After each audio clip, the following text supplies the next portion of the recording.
record. Let me admit everyone. Let me let everyone kind of join. Takes a second.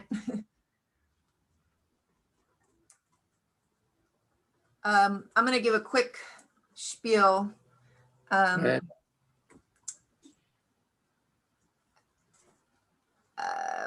As everyone's kind of getting connected to audio. Takes a second.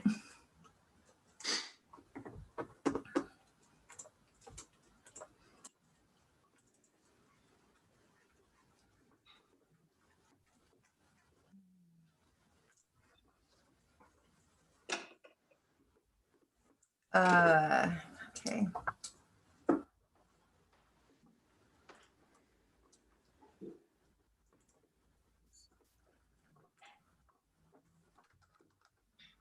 Okay. All right. Hi, everyone. My name is Venice Terry. I'm an assistant to Supervisor Linda Parks. Oh, let me get everybody. And I'm going to disable the waiting room so everyone can just come in. I'm going to help facilitate the meeting on Zoom for the Somis MAC. There's quite a few people here, so everyone's muted until it's your turn to speak. When it comes to public comments, whether it's the agenda item or public comments on an agenda item, just raise your hand. I can see it in the participants. I'll keep my eye out. I will look, if for some reason I'm not seeing you on the raise hand, you can wave at me. I'll keep my eye out again. We definitely want to hear your comments. This meeting is being recorded, and if you have any comments and you don't necessarily want to say them, you can email them to me during the meeting at any time. I'm checking my emails. That is Venice, VANISE .Terry, TERRY @ventura.org. You can email me during the meeting. So if you have any comments and you'd like me to read them out, or you just want them to be in the record, I'll get them to the MAC. All right. I think that's everything. So Pat is our chair, and I'm going to hand it to him, and I'll just be here to facilitate. Okay, thank you, Venice. At this time, I'd like to call to order the Somis Municipal Advisory Council meeting of March 10, 2021. At this time, Patty, are you available to provide our flag salute? Of course. All right, anytime you're ready. I pledge allegiance to the flag of the United States of America And to the and to the republic for which it stands, one nation, under God, indivisible, with liberty and justice for all. All right, thank you. Patty. I didn't know if I had to stand up or. Next item on our agenda is the approval of minutes from January the 13th. And has everybody had a chance to review those minutes? Yep. Okay. Hearing from everybody. Thank you, Bob. Any changes or corrections to the minutes? Hearing none, yeah, can I get a motion to approve the minutes of January 13th? Make a motion that we approve the minutes. I'll second it too. Is that Tyler or Rob? Bob, second. Bob. All in favor, say aye. I'll do a roll call. Roll call. Roll call. Pat Okay. Richards, Aye. Tyler Cobb, Aye. Bob Fulkerson, All right. Patty Martinez, Aye. and Jack Foss. Aye. Thank you. Okay, the next item on our agenda is agenda review. Does anyone have any comments with regard to reorganizing the agenda or any issues with regards to the agenda? Okay, hearing none, we'll go on to item number 5, which is a public safety report. And I believe that we have Lieutenant Key with us today. Lieutenant, would you care to comment with regards to any public safety issues in the Somis area? Oh, let me make sure. Where is he? Let me unmute him. There we go. All right, Lieutenant Key. Thank you. Yes. Hi. She cut me out. Uh-oh. I talk too much anyway, so that was a good thing.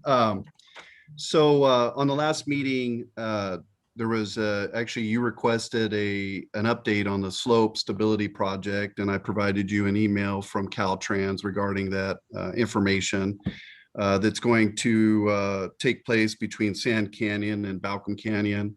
And I explained that, or actually the input we got from Caltrans is that if there was any lane closures, it was going to be at night. And they planned on having lanes open for each direction throughout the construction. So hopefully that answered all your questions that you had last time. And then resident Shelley Borden, she requested some speed enforcement out on Balcom Canyon, and she also asked about some electronic speed limit signs on Balcom Canyon. So I inquired with the county as to whether they could place an electric speed limit sign in that area, in which they are willing to. It's just that they have an order of how they're going to place those signs, and it's based on crash data. And Balcom Canyon has a lower frequency rate with the collision. So eventually they do plan to get that out there so that, it'll prompt drivers to slow down in the area. As far as collisions in the general Somis area, there was a total of 6 collisions, and pretty much the majority of them were all related to speeding and rear end collisions. And the good thing is the majority of them were all non-injury, so that was a good thing. But obviously speed remains to be a factor in the general Somis area. So I'm going to be forwarding that information to the officers on patrol so that they can continue to enforce the speed violations in that area. Just an FYI to everybody that April is Distracted Driver Month. So the Highway Patrol is going to be focusing on distracted driver violations, which are predominantly texting and using cell phones. And an interesting percentage that was brought to my attention is that about 30% of collisions are caused from distracted driving. So it's a good time to remind ourselves to stay off the phone and try not to use your leg to steer the car while you're texting to other people, stuff like that. We've seen all kinds of different things. So we will focus some attention on that and hopefully curtail a degree of it just to promote traffic safety. Other than that, I don't believe I have anything else. I'd like to open it up to everybody else if they have any kind of traffic related matters that I can address. We'll do the MAC questions, and then I see Staples iPad. I see your hand raised, so I'll get to you once the MAC is finished. Okay. Lieutenant Key, I haven't seen the, I guess, portable or temporary weigh station operational very much. Is that in fact operational, or have they abandoned the place? No, right now we're going through some difficult times. There's been a lot of retirements, promotions, and different things that have happened for the scales where they've got a limited amount of personnel.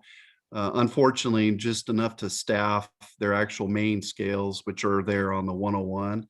Let me look into, I know that they've been out there, but have you seen them at all out there at the scales? I have not seen them at all. So Okay. that prompts my question. So.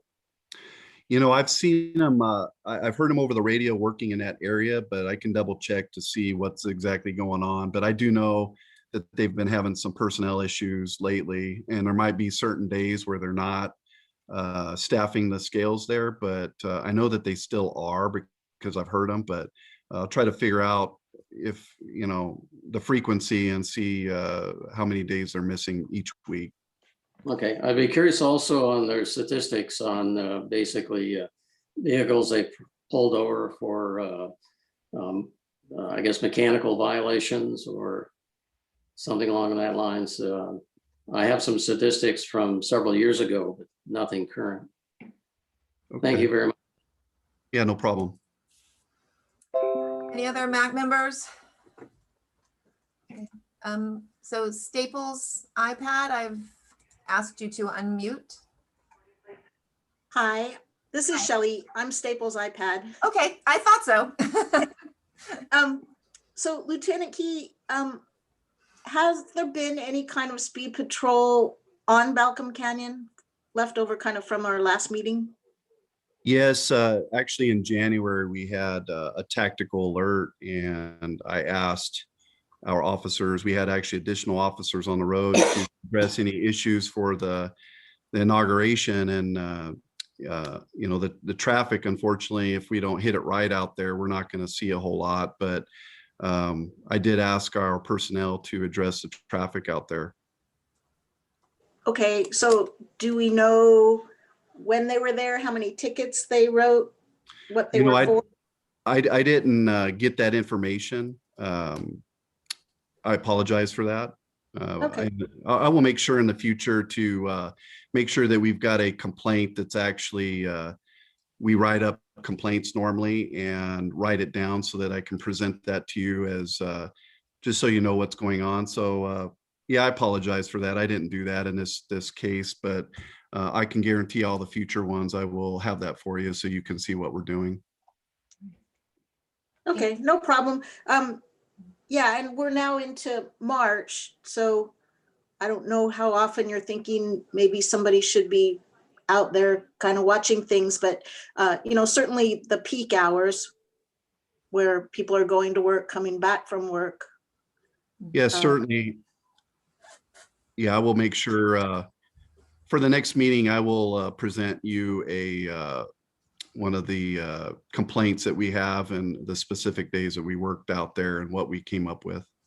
Great, thank you so much. Anytime, my pleasure. Thank you. Anything else for Lieutenant Key? We also have a representative from the Sheriff's Office. Hi there. Okay. I'm Senior Deputy Tinoco, and I'm the Crime Prevention Officer for the Camarillo Station. And this is my first MAC meeting, so you may be seeing a lot more of me. This is my 31st year in law enforcement, and I used to work, I was an air officer out in Somis, so that was a long time ago. But I do wanted to ask what you would expect from me at the next meeting, if it's statistics or like calls for service. I just have some basic ones for the last quarter in 2020. There was an average of about 150 calls for service in the unincorporated Somis area. That does not include traffic stops or observations by the patrol deputies. And just within January and February, we averaged about 69 calls for service. And they could range from anywhere from a suspicious subject call to a theft call and numerous other calls for service. So obviously, our CHP handles the traffic collisions in that area. But if you have any questions for the Sheriff's Office or Camarillo Police Department, I can leave my information and you can forward it to whoever. I also provide calls for service monthly to those that send me an email asking for the calls for service in their area, specified by the reporting district. So there's maybe 6 or 7 different reporting districts in the Somis area. Oh, wow. Okay. Does anybody have any questions for me? I'll just comment, I love your background. I thought that was a great addition. Hopefully that's not in your bedroom or back room someplace. No, I'm actually in my office, and if I turn that off, you'll see I have a pink patch collection. I'm a cancer survivor, so I have a collection behind me.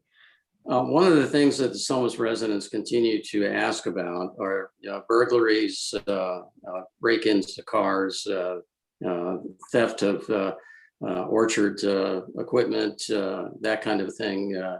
And also, at one time, there was a lot of theft of avocados that was taking place in the Somis area. So at the next meeting, maybe if you could just bring some of those, and kind of like, where do those things, occur within, you don't have to say what address, but just say along this street, there was, 2 burglaries or 1 or something of that nature. Okay, so would you be asking for maybe monthly statistics, or are you going to do the quarters, maybe January through?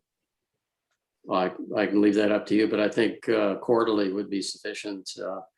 Just so that folks have an idea of what potentially is taking place within their neighborhood. Sure. Also, at one point in time, there was the neighborhood watch. I don't know if that's still ongoing, in which people, you'd make a presentation to a neighborhood or something of that nature to advise folks about security and that. I don't know. Yes, Is it on? Grove's Place actually has a pretty active one. I communicate with several of the residents out there on Grove's Place. But other than that, I mean, the properties in Somis are, pretty spread out. So you may not have a group of neighbors working together quite yet, but I've put that out there. I am more than willing to work with whoever wants to work on getting a neighborhood watch in their area. Great. Thank you very much. Appreciate it. You're welcome. Thank you. Thank you very much for attending. I appreciate it. I don't see any hands raised. Nothing more from the MAC. No. Well, have I a good don't- evening. So next item on the agenda is item number 6, which is comments from Supervisor Linda Parks. Has Linda joined us yet? She has. Okay. Hi, good evening, Mac. Couple of things I can report in your area and then also county-wide. We know that Caltrans had discovered that there was some issue of line of sight exiting Hagel lumber, that the trucks were having some trouble making right turns coming out from their driveway because of the signs that Hagel had. And so we contacted our transportation department and they worked with Hagel, and those signs will be moving back closer to the property. So trucks won't have to poke their noses out quite as far as they were and before they can make that turn. So that will make that area a little bit safer too. And then also just at our last board meeting, we approved going out for a grant to assist with broadband and working with disadvantaged communities specifically. But we're looking at seeing those potential funds, but also, as you know, we got the board approval to work specifically with Somis. And I know there's a meeting coming up shortly with the CEO's staff regarding the status on that I'll be participating in and trying to get this thing moving. Also, the board, as you would guess, has been very involved with issues related to COVID. We have at every board of supervisors meeting about a 2-hour presentation for the public. We have press briefings that we do almost weekly now. And then there are calls with all the elected officials, and also we're always being kept abreast, and it's important because things keep changing, and the latest changes I think are pretty positive. They're predicting that we will be able to go to what they refer as the red tier from the purple on about St. Patty's Day, which is March 17th. And that will allow for some limited indoor dining and theater and other indoor activities that have not previously been allowed. Sports has already been opened up considerably. And then on March 15th, 2 days before that red tier that we anticipate getting, we will be also expanding who can get vaccinated. And on March 15th, I believe, specifically, it will be the 16 to 65-year-olds with comorbidities. So that will bring in a lot. We had actually a concern that we just heard about today, that we're all on one system now. Statewide, it's called My Turn. And that's where you go on and schedule an appointment. And you can do that at our county website, VenturaCountyRecovers.org. And you can sign up to get a vaccine. But we found that Los Angeles was sending people to Ventura County, so we're trying to get that stopped because all our numbers are based on our effectiveness with our own counties. So people from Beverly Hills are able to sign up for appointments at the Global Senior Center, and that's just not working. So really unfortunate, because then those people are coming and then having to be turned away. And I think yesterday were about 100, and today about another 90 people had to be turned away. But we want to make sure that those slots are open to county residents. And that's, we're working with our state to try to get that taken care of. But it seems like there's always something that we need to be very diligent on. We've been working hard with vaccinating farm workers too. And part of the requirement is that we vaccinate those areas that have the highest COVID rates, which are usually disadvantaged communities. And we're seeing it in Oxnard, Santa Paula and such. And by vaccinating them, which is the right thing to do, because that's where we're being hit the hardest, to put more vaccines out in those areas. It also increases our countywide COVID numbers overall. So that's a positive, because it's not what the East County is doing or the West County, but it all gets blended together. So we do want to make sure that we can assist those that are hardest hit also.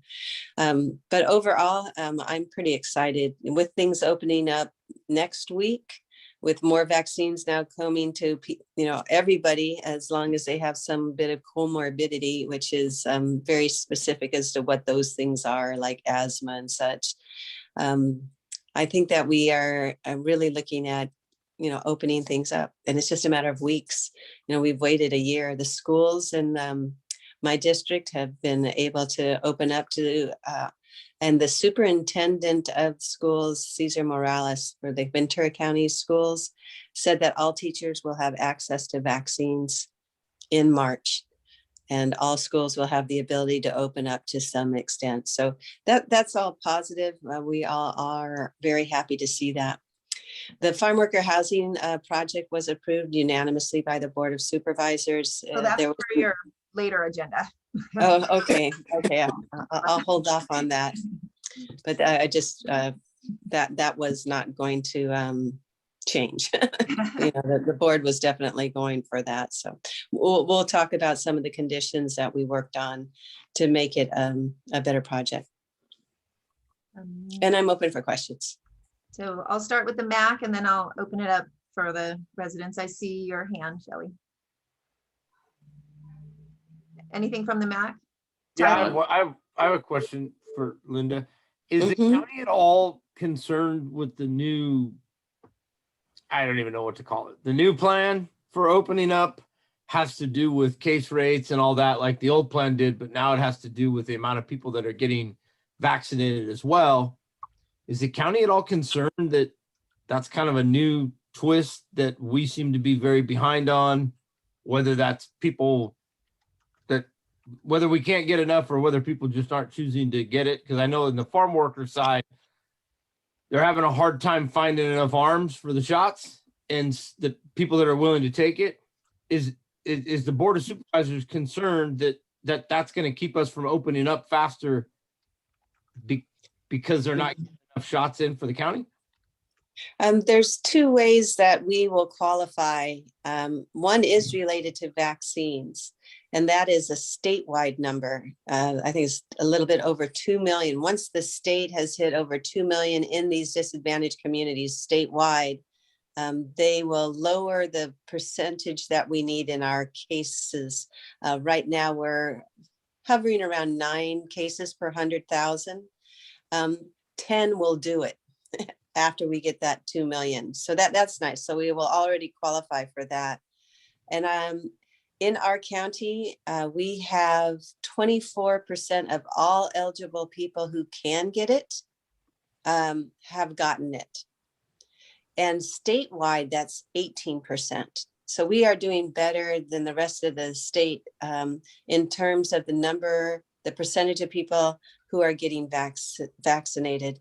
I don't see that we are going to be doing anything but opening it up to more vaccines and opening our county up again March 17th. And that's what we're looking for. So the answer is no, we're not seeing the rejection by people who don't want to get the vaccine. And we have been doing a really extensive outreach specifically to farm workers. And I have not heard that there is a rejection of it, you know, and we just keep hearing, we opened it up here in Santa Paula, we got out 1,000 shots. We opened it up here, you know, we got out 400 shots. So we are now actually doing a mobile vaccination. Oh, and I actually heard, you know, the bookmobile that I got specifically because I have Somis in my district. I wanted a bookmobile for your school. They're now putting vaccines in that and taking that out to the farmers.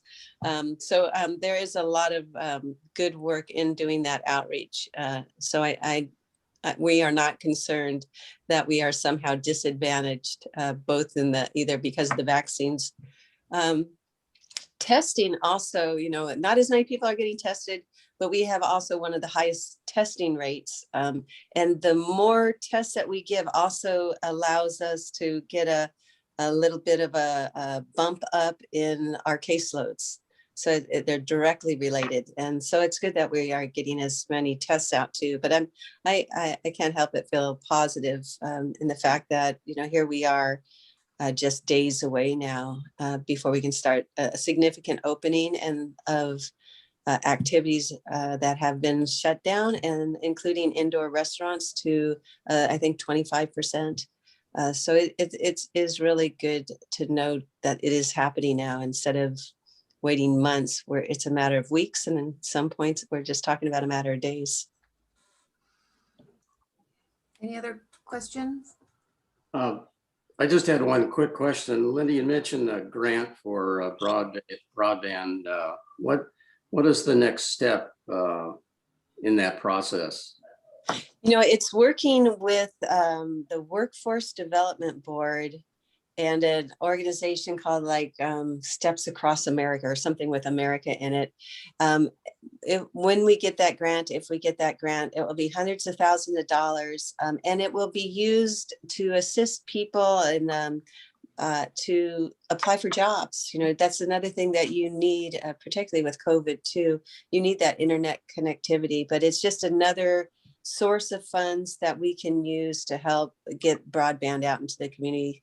And I know this is something that is on the state and I think even the federal platforms. They want to see broadband expanded. But at our next meeting, we'll have a specific report on broadband as it relates to Somis. Great, thank you very much. Okay. I'm going to unmute you, Shelley, if you have a question. I do, just a couple of things. Linda, you mentioned about the Hagel sign. Is there kind of a ETA of when that's going to be fixed? Venice, do you know regarding specifically when? I was under the impression that they are now requiring the property owner to relocate it. Yes. And so it is, ETA. yeah, I would imagine it's in the next couple of weeks, don't you think? Yeah, I can follow up with them. Okay, and if you could let Shelley know too. Sure. Yeah, or if they've given them a deadline, it needs to be done by a certain date. Okay. Have you noticed that was a safety hazard? That and trucks turning into that driveway, backing up.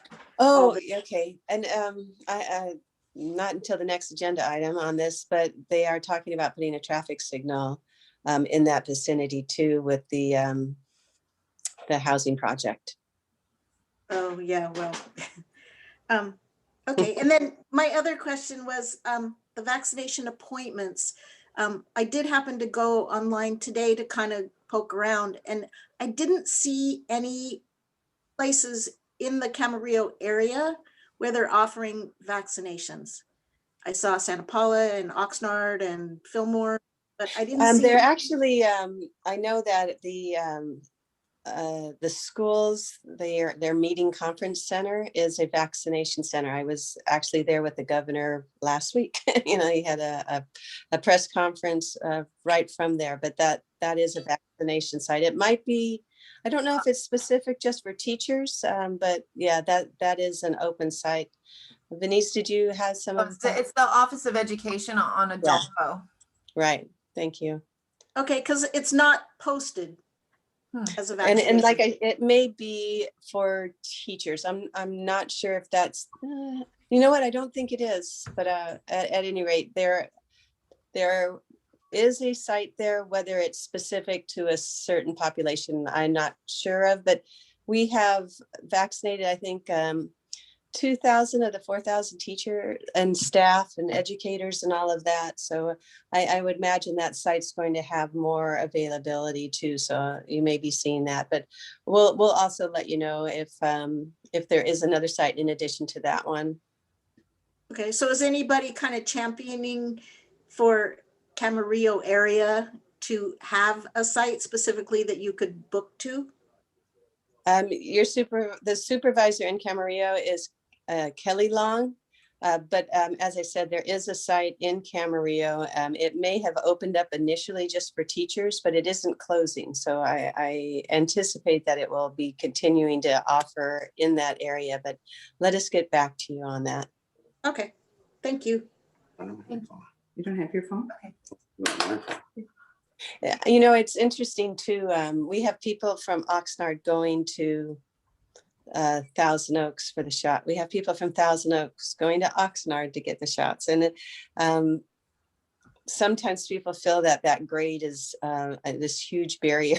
People from Thousand, I'm not going to go down the hill, you know, and vice versa. But I think this is such an important thing that going an extra 15 miles is certainly worth it, whether you live in Camarillo and you can't, if that site isn't open soon, you know, the ability to go up the hill to Thousand Oaks, to go to Oxnard, to go to Ventura Fairgrounds. But I think one of our focuses is to do the clinics where there are clinics that the county has in those areas. We're giving shots through them.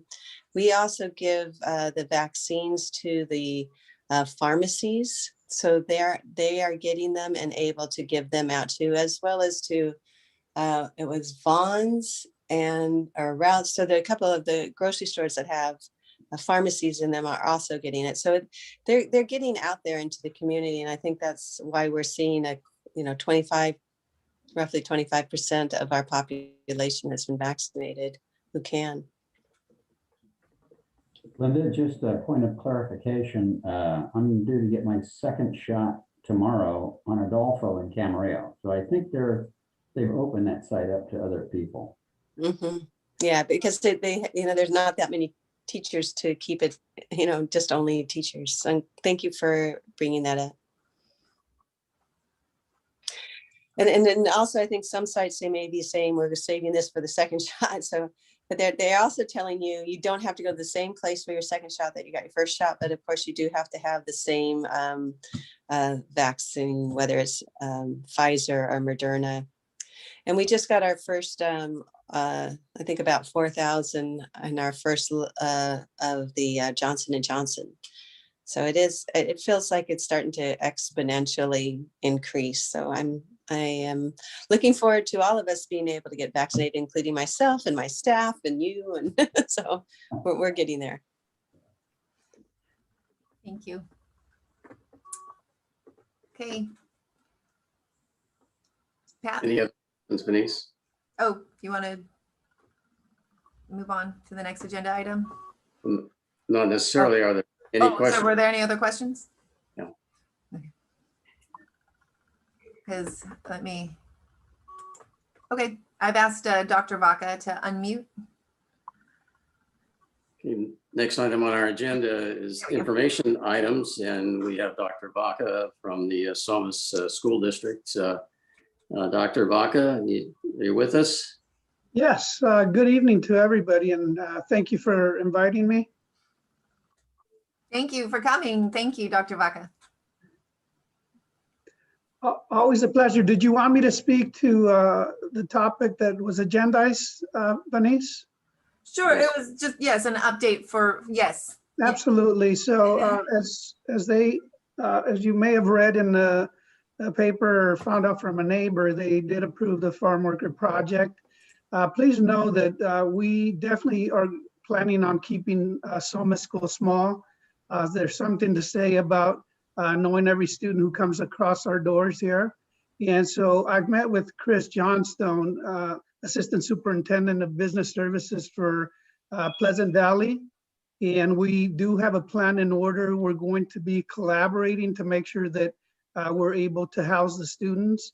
And most importantly, so that we can remain to a degree small enough as we've always been here in Somis.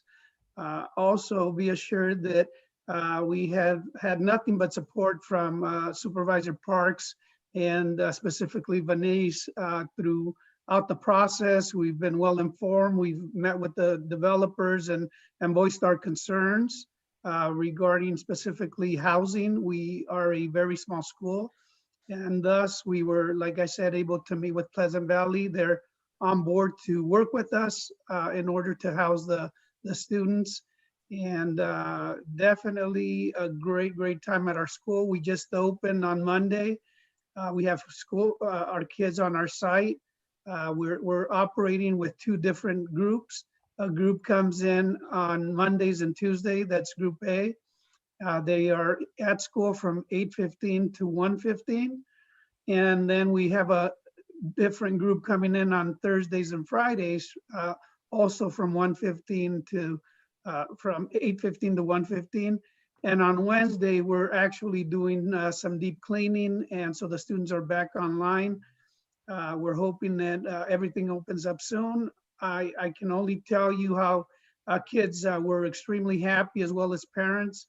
One of the things that we're going to focus with the support of our school board is offering extended days. So that would mean students would be able to stay at our site from 1:15 to 5 o'clock, working on homework and also developing athletic skills here. So that's a little snippet of what we're doing here at Somis, and I'm very happy to take any questions.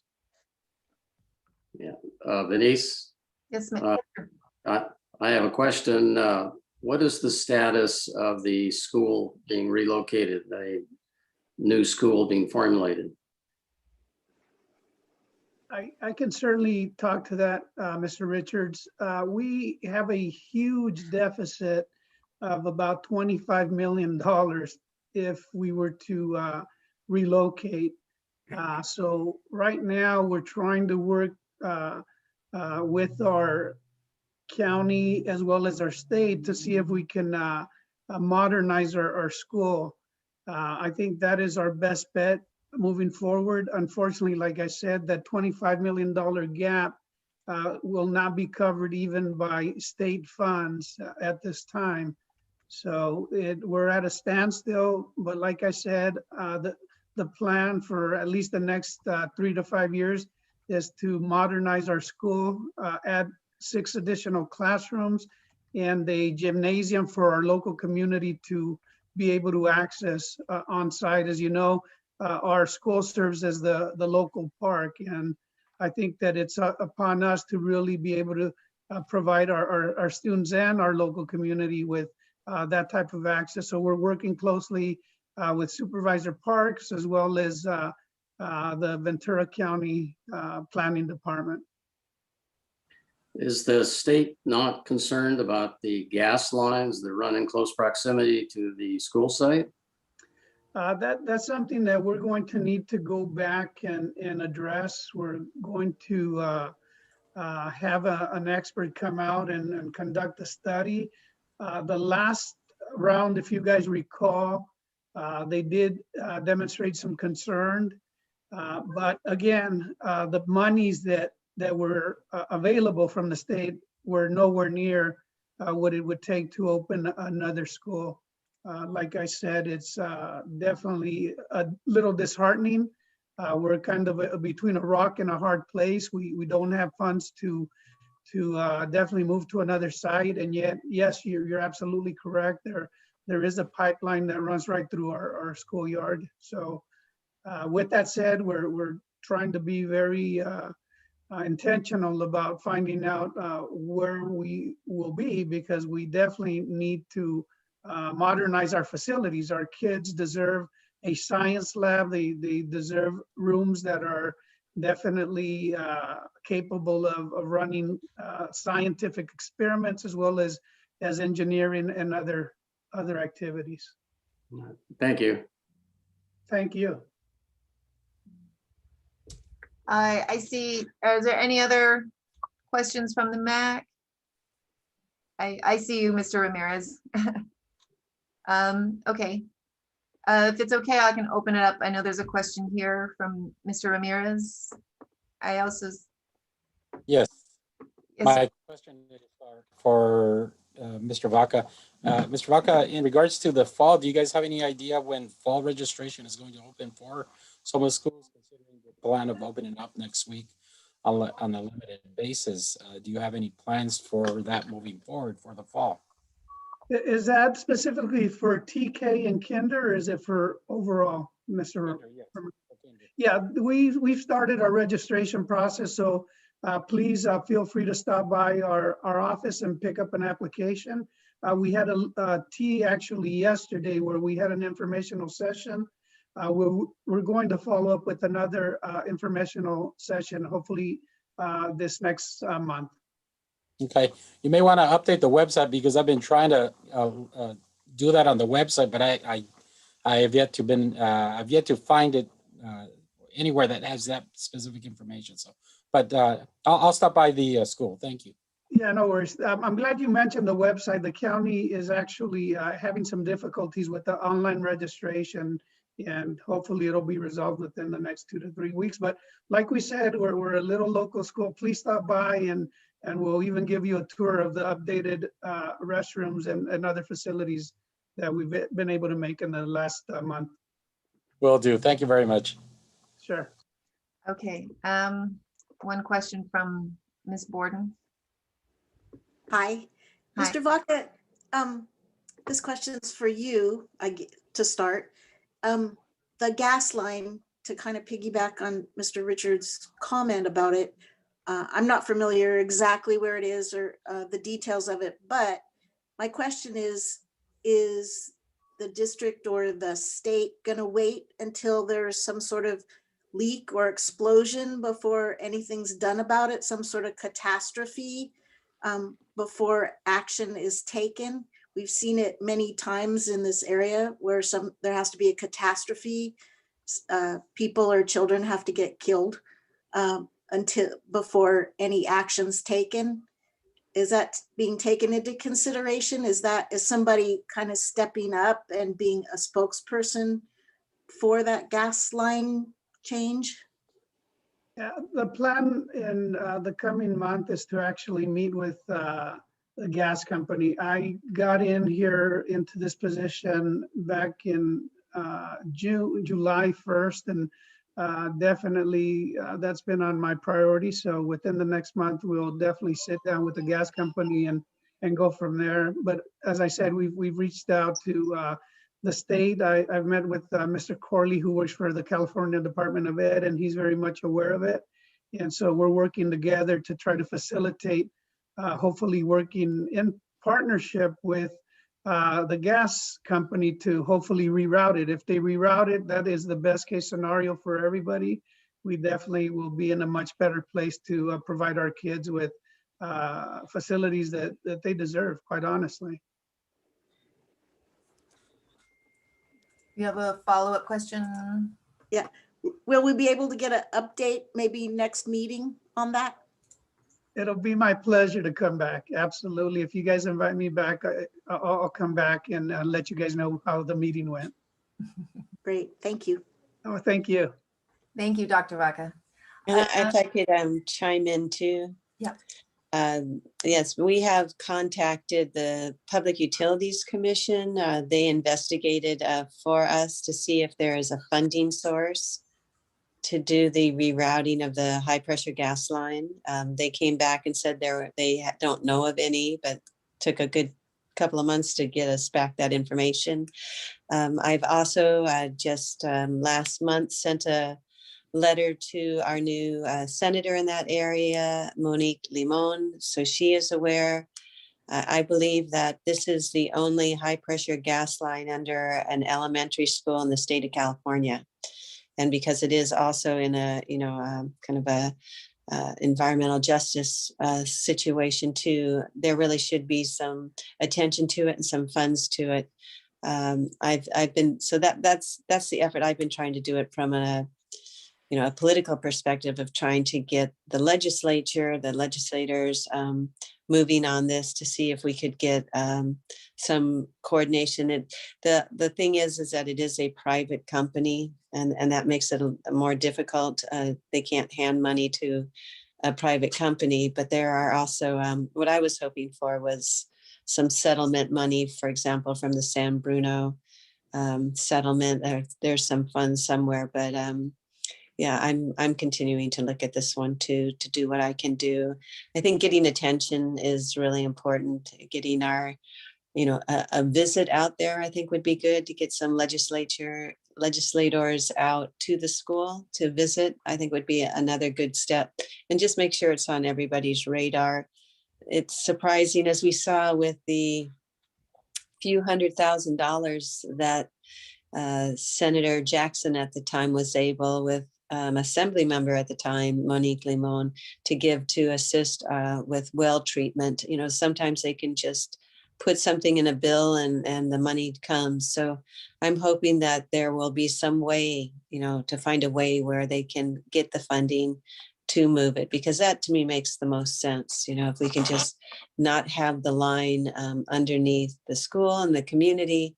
There's farmland out there that I think would be a better use of it, of where you would put it. The concern that I heard back from, if they put it under farmland, is, they do plowing, and, so they're worried about doing something like that. But I really think it is time that we get attention to it, perhaps with a repaving project on 118 or something that we can get that moved. But it is something that I'm working on also. I just in the interim, I did hear back that Office of Education is open to vaccinations, to vaccines. So it's not just for teachers. So thank you for getting me that information. I thought that, it couldn't just be for teachers, because they're open, I believe, 6 days a week now. So, and also in the evening. When you click for to actually schedule your appointment, it does pop up. Right now, all the appointments are full, but it does pop up as an option, but you have to actually click to schedule your appointment. And usually on Monday morning, they open up, I think last week it was 25,000 slots. This week, I think it was 19,000 slots. When I said 16 to 65 with comorbidities, we were also opening up to teachers, educators, farm workers, essential workers, first responders. So it is a large group there. But the next group coming, it will be anyone 16 to 65 with comorbidities. And then after that, I think we'll have taken care of all but about 200,000 of our 800,000 population. Any other questions for Dr. Vaca? Okay. Thank you for coming. All right. Thank you, Dr. Vaca. Next item on our agenda is item 7B, the Ventura County Transportation Commission Freight Corridor Study. Denise, do we have Caitlin Brooks? Oh, there you are. I couldn't find you for a second, Amanda. My bright blue background. Yeah, right. So you should have the ability to share. Yes.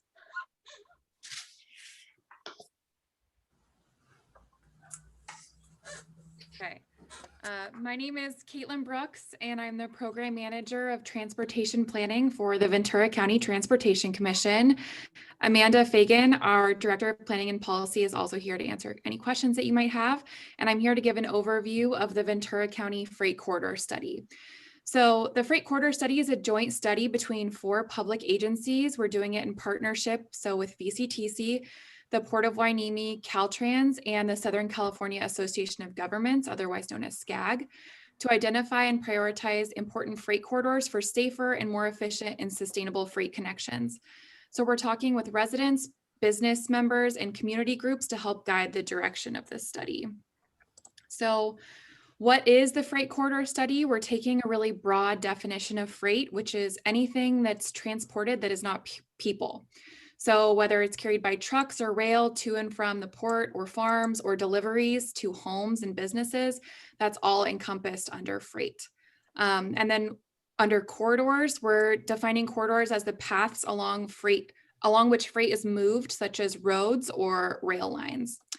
And we're using the study as a collaborative process to help guide how freight transportation is considered and addressed in the county. Previous studies really focused on the Port of Hueneme, and this is the first county-wide look at freight movement in the county. So getting a better idea of how freight moves all throughout the county as a region. And this process is important because it brings together people throughout the county to take a role in making that future. We can look at the data. We have our existing conditions report available on our website, but it only tells you the way things are currently. And by getting input from the community and stakeholders front and center, we can make choices about the way things should be, or the way that we'd like to see them. So these are our study objectives. Since freight movement is a major issue in the county, VCTC and the partner agencies are taking a fresh look at these issues to inform investment decisions. So like I said, the study is looking at the county as a whole, and transportation infrastructure lasts a long time, and we don't have the resources in Ventura County to build everything we want, which is challenging, especially because we don't have a local transportation sales tax.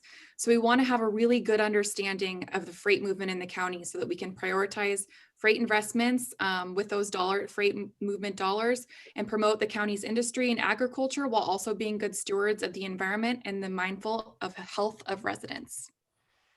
So this is our study schedule. We're available throughout the entirety of the project to speak with the community members and stakeholders with your issues, comments, and questions. This schedule lines up with our technical work. And so we had our first public workshop in February where we talked about the project goals and existing conditions, which are available on our website.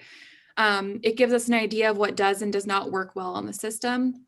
On March 18th, we are going to have another virtual public workshop to talk about the specific needs and opportunities for improvement and how we're going to translate the study's goals, which we talked about in February, into ways that we can measure performance of various solution options. So what's the best, where can we get the most for our money? And then in April, we're going to put it all together in a final comprehensive draft study. And in May and June, we'll go to the VCTC board and for a presentation of the approval at those respective meetings. So some updates of our February workshop. Our workshop is available online, a recording of it. All of our workshops will be available on our website, but based on what we heard, we made some changes. So as part of our workshop, we heard a lot about disadvantaged communities, and they weren't encompassing all of the disadvantaged communities that are represented in Ventura County. This is because we were using a statewide analysis in ViraScreen, which cuts it off at the top 25%. So we brought that out to 40% to have a better picture and more encompassing of all of the disadvantaged communities in the county. We added a national hazardous materials route to our truck mapping from what we heard from the residents in the county. This route was added from the port area, and it doesn't follow the port's primary route, which answered a lot of questions as to why people were seeing hazardous material and escorted loads going through the county. And so that gives us a better idea of where these trucks are going in and out of the port. And then we expanded our discussion on warehousing.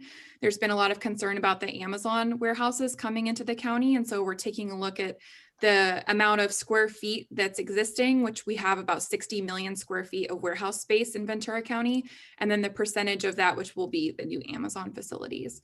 We're also going to take a look at efforts to reduce speeds through enforcement and education. Many of the infrastructure improvements that are going to be recommended through the study are going to take years to implement. And so we wanted to see where we could potentially make a difference in terms of the way that we heard, trucks are honking at people when they have to slow down, and maybe we can start up an education campaign that can get kicked off sooner to make a bigger difference, or, put in signage, things like that. So the feedback that we're hearing is making a big difference in the direction of this study. So we're here tonight to hear your feedback, and I'll get to that in a second. So how freight is moved in the county, the Ventura County Railroad serves the port and connects Union Pacific lines, which travel from Santa Barbara to LA County through Ventura, Oxnard, Camarillo, Moore Park, and Simi Valley. And that line shares service with Amtrak and Metrolink. So whether freight is on the county's highways or on rail, it is always sharing space with passenger travel in Ventura County. These are the designated truck routes. The roadways in Ventura County are under ownership and maintenance by different public agencies. Caltrans owns US 101 and the state highways. Cities and counties own other roads, and these agencies can each designate under their jurisdiction truck routes to direct trucks and also prohibit trucks and truck restrictions for vehicles typically above a certain weight. So signage and identification of truck routes are limited and can often lead to confusion as to where trucks can travel in and out of the county, especially for out-of-town truck drivers, which can lead to unnecessary travel through neighborhoods to find their way back to the right highways. So the freight study is going to be looking at locations where improved identification of truck routes can be made to keep trucks on their best routes to their destinations. And while they do not own any roadways, the Port of Hueneme and Naval Base Ventura County also define corridors to access the port areas. So they also have designated routes as well. So the State Route 118 corridor, it carries as many as 1,000 trucks per day end to end. It's a time competitive route as compared to the US 101. And what we've seen based on the data is that trucks will sometimes use the 118 because it's time competitive, because they don't want to go over the Conejo grade and they want to avoid the commercial vehicle enforcement facility. The State Route 118 travels through, it goes from being a freeway in Simi Valley, as you know, to LA Avenue in Moore Park to a rural two-lane highway in Somis to Saticoy. And so west of Moore Park, in the two-lane rural section, the roadway experiences one or more truck-involved collisions per year at 3 locations, which is Balcom Canyon Road, Grimes Canyon Road, and Santa Clara Avenue, which is a similar rate of truck-involved collisions on the major freeways. So some of the goals of the study, we ended up using a similar structure to the California Freight Mobility Plan.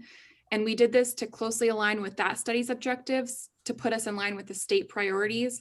And this will make it easier for us to pursue opportunities for state and federal funding as it relates to freight movement. And that's our goal. So these goals are going to be used to develop performance measures, which is what our focus of our next public workshop will be on, are on those performance measures to evaluate potential solutions. So we're going to discuss those at our next workshop, and we'll be looking for feedback from the public on those performance measures and the goals. So I'll talk about our performance measures. These goals are used to look at how the transportation system works, and both now and in the future for both current planned projects that are on the books right now and are programmed for funding, as well as identify areas that are not currently addressed by a planned project. So try to pinpoint areas where there are no planned projects and see what it would take to put a project to improve safety in that area. Projects at various stages of planning, design, are at various stages of planning, design, and construction that are on the books right now. So we want to highlight the work that's currently being done by the cities, the county, and Caltrans and the port, and then projects that are planned to be implemented in the next few years. So those will all be incorporated as part of this study.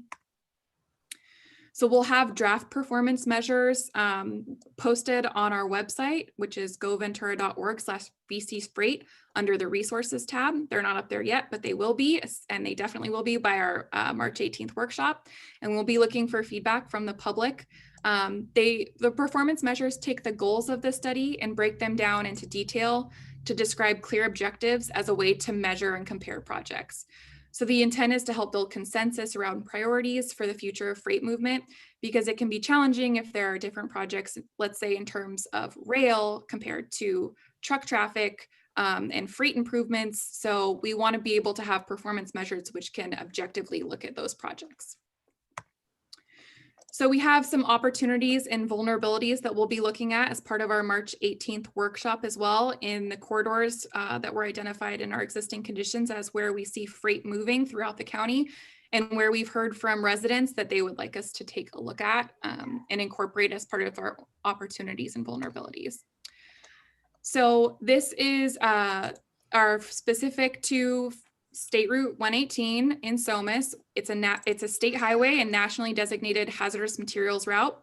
Some of the issues that have been identified are challenges with connections from the 118 to the 126 and the 101, and the routes that trucks take to get from the 118 to the 101 and how they cut down.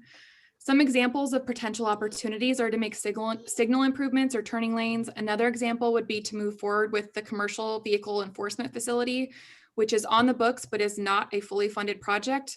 But that could be a potential way to stop trucks from trying to avoid the scales on the Conejo grade and use the 118.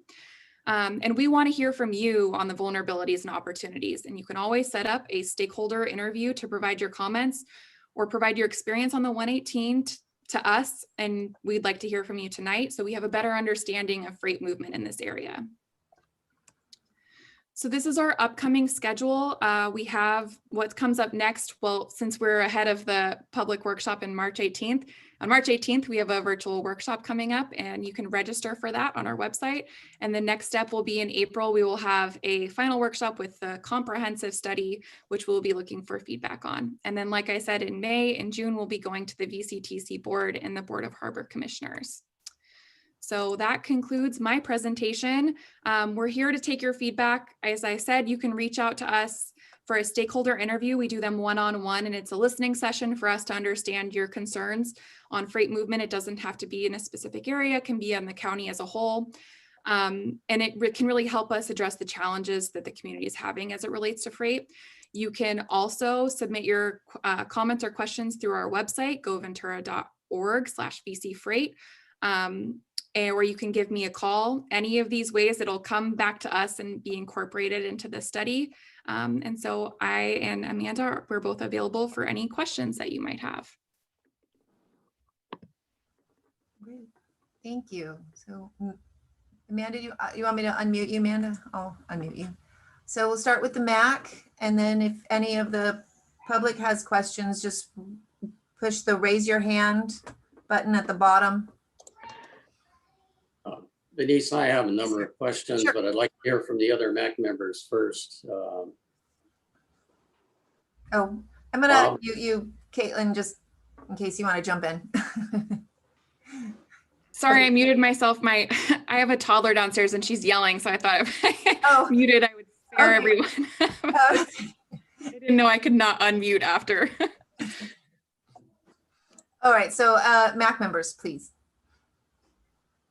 Okay. Denise, I have a number of questions, Yes. but I'd like to hear from the other MAC members first. Okay, so Pat, it's all you. Okay. Caitlin, you have provided a 3-sheet kind of introduction to your study. The last sheet has to do with SR 118 corridor. And it talks about trucks avoiding the Conejo grade because of basically non-enforcement as an alternative. But is this study going to identify the specific solution to that? I hope so.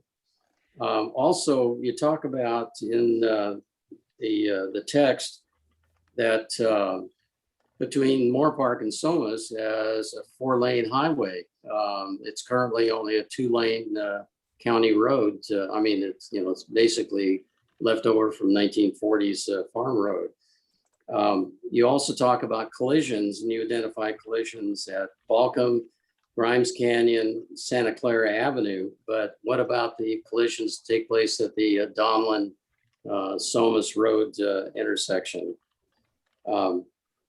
The corridor routing that you talk about, one of the recommendations that I would have is that you look at the bypass that was originally identified when the intersection of Somis Road and 118 was being considered by Caltrans probably 10, 12 years ago. There was a proposal for a diversion of that roadway that would follow the railroad tracks from about Sand Canyon as it would make a connection over by Hagel Lumber off of Somis Road. That would alleviate the intersection and hopefully save the town of Somis. I am very much against four-laning State Route 118. I think that would be a mistake. I think it would degrade the agricultural industry in the Las Posas Valley. That would basically open up the primary activity for development to occur in the Las Posas Valley once the SOAR initiative is completed. So I would encourage trucks to use the US 101 corridor, which I think was originally intended for truck traffic and used as a truck corridor. I would encourage the placement of the permanent way station just north of the city of Moore Park. I think that's needed and necessary because at least my identification several years ago about the number of trucks that were stopped because of equipment failures. Also, I would recommend looking at intersection streetlights at the T intersections on which they identify up into residential areas. This area is extremely dark at night, and intersection lights would be extremely helpful in not preventing rear-end collisions. The last item I have is I would encourage the installation of larger do not pass signs, especially along the route from Donlin Road to the Mesa School. There's only a few locations in which the lanes are striped for passing, but there's not only vehicles that are passing, but there's also trucks that try and pass because of slow moving tractors or slow moving vehicles. So hopefully you'll take those into consideration. One of the things that continues to, I guess, concern me is that, who is leading the parade? Is it roadways that cause the development to occur, or is it land use considerations that we should be looking at? I think if you're trying to look at preserving the Las Posas Valley, putting a major corridor and route through the valley itself is a mistake. I think that's just opening the opportunity for future development. So that concludes my comments. Thank you. Thank you for your comments. That's a lot for me to respond to all in this moment, but I think I got it all.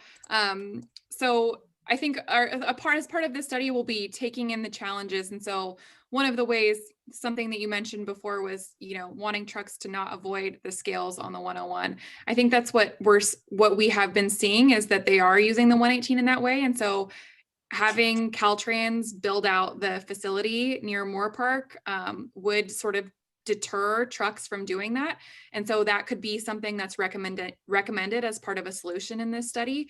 We're not to that point in the study yet where we have defined solutions to these challenges yet. So that's why your feedback on this is so important. Things like lighting to prevent rear end collisions.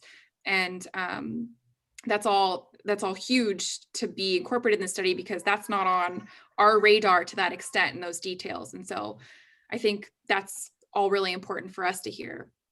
In terms of who's leading what, it's what we've seen so far for freight movement is that freight or goods are flowing to where they're needed. So we've seen a huge uptick in e-commerce since we've been in this pandemic. And so we're doing truck counts to see exactly how many trucks are on the highways right now.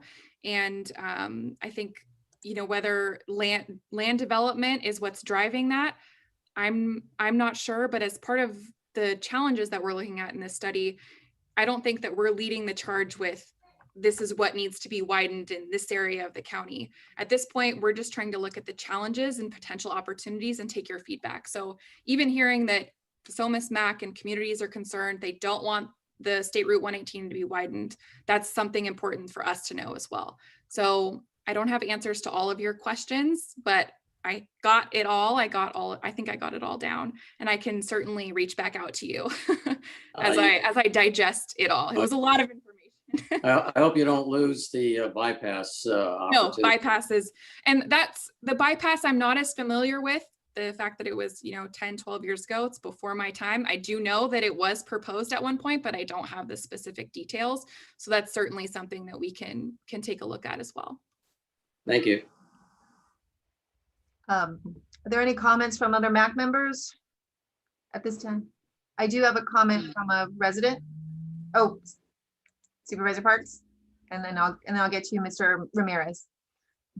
I just wanted to make sure that we are presenting the written comments that were submitted by Pat Arkin Finer, and how important they are, because it does goes right to the heart of the importance of the actual Las Posas Valley and how that is necessary and critical to the preservation of agriculture in our county.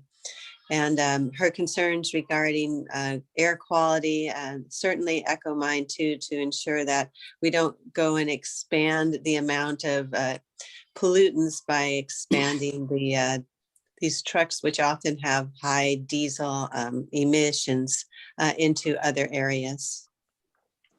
Would you like me to read those into the comments, the record? I think that would be, if you'd like to.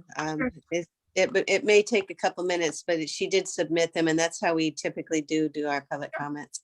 Okay, her comments. Number one, among the foremost stated objectives in the literature I have seen to justify the study itself are the following. A, support cleaner freight movement, reduce GHG emissions, improve air quality. B, promote Ventura County's industries and agriculture economy, as well as regional and state economic growth. C, identify and prioritize important freight corridors for safer, more efficient, and sustainable freight connections. Number two, with apologies for my bluntness and less than well-constructed sentences likely to follow due to time constraints, I would like to hereby submit the following comments. A, I am pretty sure what is really going on in this study is the re-upping of a long-time effort by the usual suspects, Caltrans and the Pave the Planet economic development and growth machine, to introduce so much oversized industrial strength transportation infrastructure into the Las Posas Valley that the ultimate result can only be runaway growth and the death of the agriculture industry itself throughout all of Ventura County. The Las Posas Valley is one of the very, very few remaining and still relatively intact agricultural areas in all of Ventura County. I submit the Las Posas Valley should be viewed as the poster child for the very survival and future of agriculture itself in Ventura County. And if not treated and protected as such, the consequences will likely be dire for the agricultural community. If one of the foremost objectives for this study is to promote Ventura County's agriculture economy, then I submit the best way to do that is to not introduce any oversized growth-inducing and capacity-increasing transportation infrastructure into it.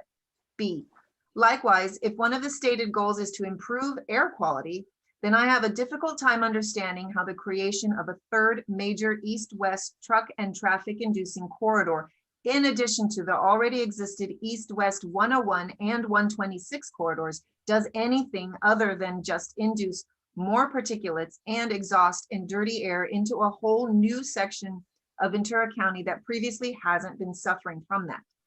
C, by its own admission, the literature I have seen promoting this freight corridor study states that trucks avoiding the Caneo grade and the major commercial vehicle enforcement facility along US 101 also use State Route 118 as an alternative, and that approximately 1,000 trucks per day travel in each direction near Somis. I hereby submit that according to that very logic, there would and should be far fewer than 1,000 trucks per day even attempting to use State Route 118 on any given day if only full-time weigh station scales were in place on State Route 18 to catch and deter those trucks trying to avoid the scales altogether. It also suggests that without having full-time scales in place on the 118, the trucks being attracted to it are very likely to be among the more overloaded and or unsafe ones, which in itself contradicts yet another one of the purported objectives of the study, which was stated to be that of safety and safer freight connections. D, likewise, if the true purpose of the study is really driven by a desire on the part of whomever to turn State Route 118 into a major freight corridor, then the study's stated objective of identifying and prioritizing more efficient freight connections appears to be contradicted by other statements found elsewhere in the same promotional literature for the study, which state, quote, while the US 101 is the route with the shortest travel time for South Los Angeles County and State Route 126 is the fastest route to and from I-5 and connections to Northern California, State Route 118 is the fastest route from the San Fernando Valley, unquote. To which I would reply, so what? The 101 is still the fastest and most direct route to the southern and middle sections of the San Fernando Valley, and the already existing 126 hooks up with the I-5 not far from the northern San Fernando Valley. E. Additionally, with regard to all of the above, I believe the Port of Hueneme is quite limited in its capacity to handle freight and can service ships of only limited numbers and only of a certain size. So I would just like to submit that I do believe the freight capacity limitations of the port itself should also be a major consideration to be well thought through before too much more port justified highway infrastructure is introduced into Ventura County. F. One further comment. Improvements made for reasons of safety need not and should not also become capacity increasing, i.e. highway widening projects. I am finished. I know Mr. Ramirez also had a comment. I'm gonna ask you to unmute, Mr. Ramirez. Actually, with the statement that you just read, you covered all my questions and the statement that I had, so we're good. So okay. Same thing along the lines of what Pat was mentioning. Okay. So I'm good. Okay, thank you. Just if I could respond real quickly, just to let you know that we did receive those comments earlier today. We've already forwarded those to our consultant who's developing the study, and we certainly, we hear the concerns, and we will incorporate Ms. Arkins and Mr. Ramirez's comments as well. Thank you.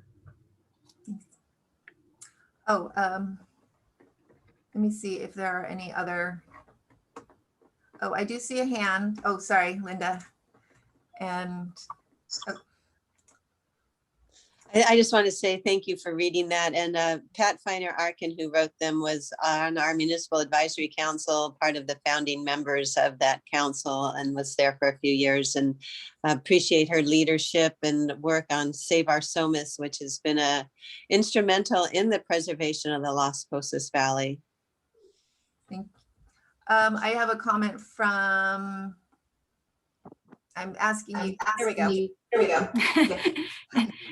This is I'm Kathy, and I'm a resident of Somis. And I just wanted to make sure that you are aware, or you are all aware. I would say a majority, almost 100% of the Somis residents concur with the previous comments that you heard from the two other people. Not just Mr. Marrero, Pat, everyone. We all concur and agree with those comments. Just because you haven't heard from all of us, I want it down as said, we all agree and feel in this way. Thank you. Thank you.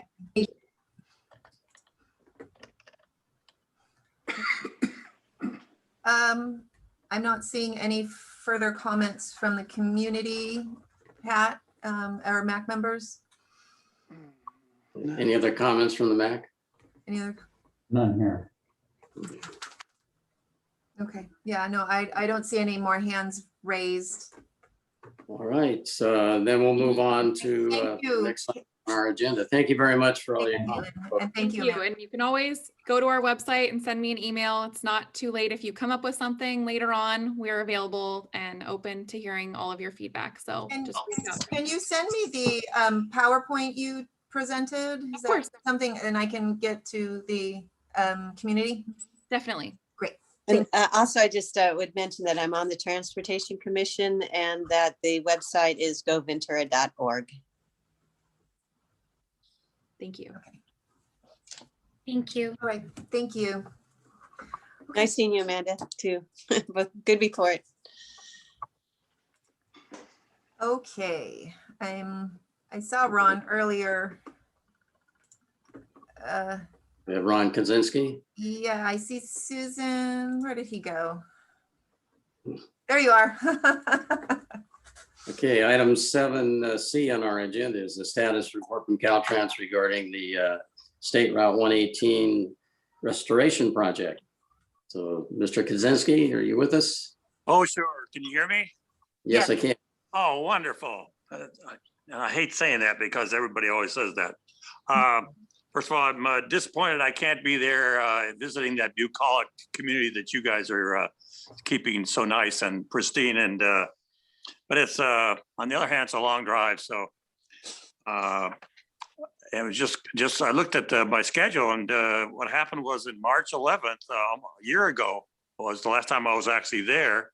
We were just getting into this pandemic, as you recall, and it was nice to be out there and give you a presentation on what exactly we're proposing, which was basically we've got, as you know, some damage out there in the slopes around 118 on both sides, and so the concept was let's fix those slopes and stabilize the road and make sure that it doesn't get eroded and have safety issues that come up. And so we looked at the area between Sand Canyon Road and just east of Belcom Canyon Road, and come up with proposed fixes. We put together our multidisciplinary team in December of 2019 and came up with some plans and evaluated it from environmental standpoint, and then released the document, as you recall, when I was out there in 2020 in March, to the community and to the various agencies for comments. And that went fairly well because we only got really 3 comments on that document during that comment period. One was from the Native American Society in terms of the coordination that would be taking place with them. One was from the Air Pollution District in terms of air pollution issues and how they want to make sure that we were going to follow and comply with the various regulations dealing with construction. And the third comment was from the National Park Service, and they basically were interested in improving that Long Canyon ramp for wildlife, which is kind of a fascinating story by itself. We talked about it, I think, last time I was there, but you know, since we started that study, we've got the National Park Service out there taking photographs. They got cameras out there, and at one of the locations, the La Cambre Road location, we actually got a picture of a bear going underneath that new ramp.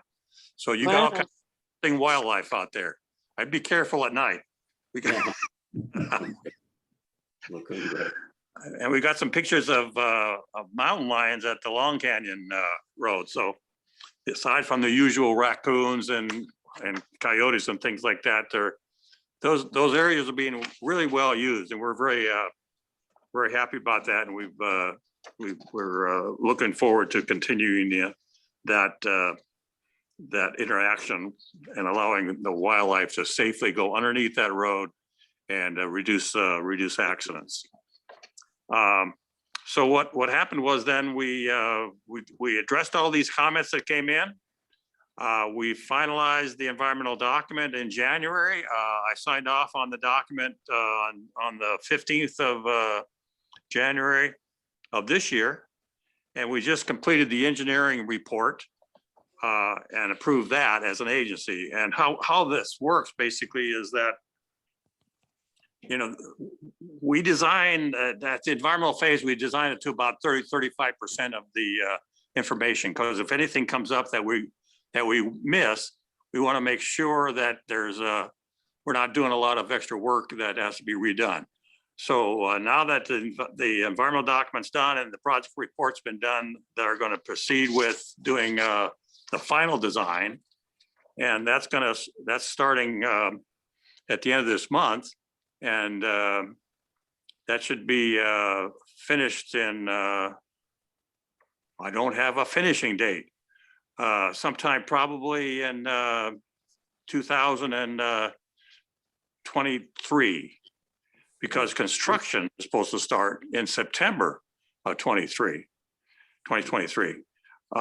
So that's when the work will be out there, and that's where the most impacts obviously are going to be in terms of disruption of people's travel patterns and life and detours and things like that.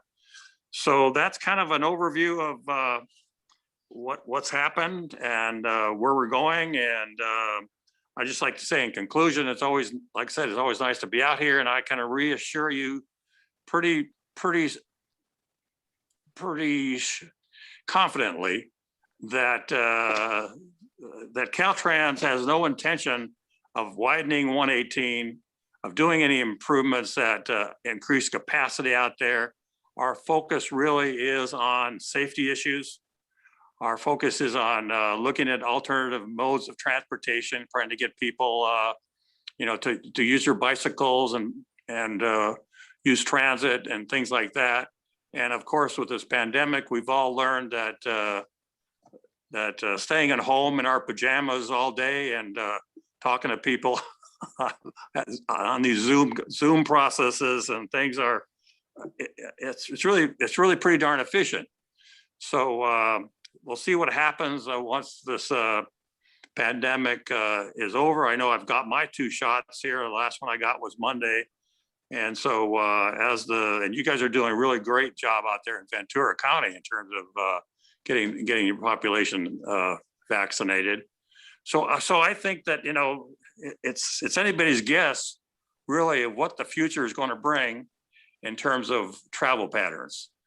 But I'm very confident that adding capacity to these freeways and roadways is not something that's going to be a priority with us. And when you look at it, it leads to increased travel by people. It leads to safety issues. It leads to global warming, and all the things that the state of California is trying to correct. Mm-hmm. That's kind of my global presentation for you. I'll take any kind of questions that you have. Could I piggyback on that, just in that last statement? The superintendent of Caltrans for our district is really working hard to get some of those, they call it active transportation funds, to build a bike lane from Somis community all the way through. They'd like to get it all the way to Cal State Channel Islands and beyond. But right now, they had hoped to have some funds. I was offering that the county could also do some matching so we can get that, a safer way along the road there. But the superintendent was feeling pretty confident that they would be able to fund that. So we'll hear more about that separate study later and regarding getting a bike lane on Somis. Great. And my favorite bikeway is the one that Rincon through the. Oh yes, That's nice. That's the safest way you can go, right? It's a totally separated bike lane. Yeah. I'd love to have that on Somis too, everywhere. Yeah, exactly. Ron? Sorry. Yeah, Ron, I've got a question, if you're available. Yeah. You were talking about traffic closures and that type of thing. I'm assuming there'll be a traffic control plan. And if so, when would that possibly be available to the public? That's an excellent question. And I'm thinking sometime in 2022, the traffic operations people will have that put together. And if you'd like, we'd make sure that we schedule a meeting with you folks before it gets finalized and go over it and see if you have any suggestions on how it could be improved. The traffic people that work on these, of course, have been doing this for years and have a lot of good ideas, but doesn't mean that they understand totally what's happening out in the community. All right, thank you very much. I appreciate that. Sure. Bob, you're unmuted. I'm unmuted? Yep. We can hear you. I know on the north side of that 118, there's a couple farm bridges that go across that ditch where you guys are going to be working. What's going to be the status of those? Do they have to be taken out and rebuilt, or left alone, or you can work around? Feeling my question. There's 4 entryways on the north side from Sand Canyon to Long Canyon. They address those? How they're gonna make those safer ingress and egress with this project? You know, again, I think we're going to be looking at those much more specifically than we did in the environmental document. And I appreciate that comment. We'll make sure that the traffic operations people are aware of it. And more importantly, that once it goes to construction, the contractor's aware of it. You know, because previously when they've been doing pavement rehabs on that route, sometimes they do the additional layover of pavement, and then you've got a gap between that and the access road to the local properties. And you know, I get these calls and say, "Hey, what happened here? What are you guys gonna?" My trucks are having to really make very difficult entrances and exits from my property. So this is something I brought up several times with our traffic people and with our, more importantly, with the people that are managing the construction out there, because that's, I think, where where they are able to sometimes coast by these and get back to them when they get around to it. So that's a very good point. And I'll make sure our traffic people are aware of it. Go ahead. 2 of those turn-ins they have K-rail, right up to them, and it's about 18 feet, 19 feet of bridge. And you come to a very, very, very slow stop to turn in there, and it stops traffic. They're interesting. And I know that one of them is my driveway, and we can't make any improvements to it because the railroad technically owns that side, the north side of the road as well. And then you got to get Fish and Game involved, and won't let you. I mean, yeah, I once got cited for just replacing boards on the bridge because of Fish and Game. So really? It's a very kind of sticky little thing. So hopefully they address that while they're doing that, because I know 3 of those are used fairly often, and one of them is actually 2 of them are a primary source to residents. So it's kind of, they're not just sometimes used access roads. Well, I think they have to take some kind of special care on that. Maybe put up some kind of temporary lights or something. I'll make sure that they recognize this as a critical issue once we get into the final construction and the traffic plans. Because that can be a pretty dangerous situation, especially when you get towards dusk and in the evening. Or even possibly work with the landowners to be able to, at that time, fix what I know in my case has been trying to be fixed for about 25 years. Yeah. And not asking for someone else to pay for it, just to be able to fix it. Have the ability to fix it. And dealing with the railroad, of course, as you know, not exactly the easiest thing in the world to get. You could be on the phone on hold for about 3 weeks with those guys. Yeah. Thank you, Ron. Sure, anytime, guys. Thank you, Ron. Thank you. Any other questions from the MAC? No. Let me do a quick scan. I'm not seeing any questions from the public. Okay. So I don't have any hands raised, so. All right. So let's go ahead. Thank you, Ron. Yeah, thank you very much, Ron. Thank you, Ron. Appreciate it. Thank you, Susan. Thank you. It's always nice to visit you even visually out there in God's country. So take care. All right. Thank you, Susan. Moving on to agenda item 7D, the farm worker housing project update. And I believe Supervisor Parks had some comments. Yes, I did start on that. It was clearly going to be oops, hello there. I was going to say it was clearly something that the Board of Supervisors was going to support one way or the other. I did go with them on this vote. It is specifically for, it's 100% affordable for farm workers.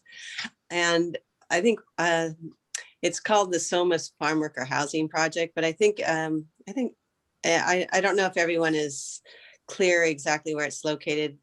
Venice, did you by chance get that map? And I see it more really of a Camarillo because it is right on next to Rancho Campana and the water treatment plant that they're putting in there, I guess desalter there. Give me 1 second. Sure. The proponents, I think, are very ambitious to think that they can build a 100% farm worker affordable housing project and still do it in a way that will require some very expensive infrastructure.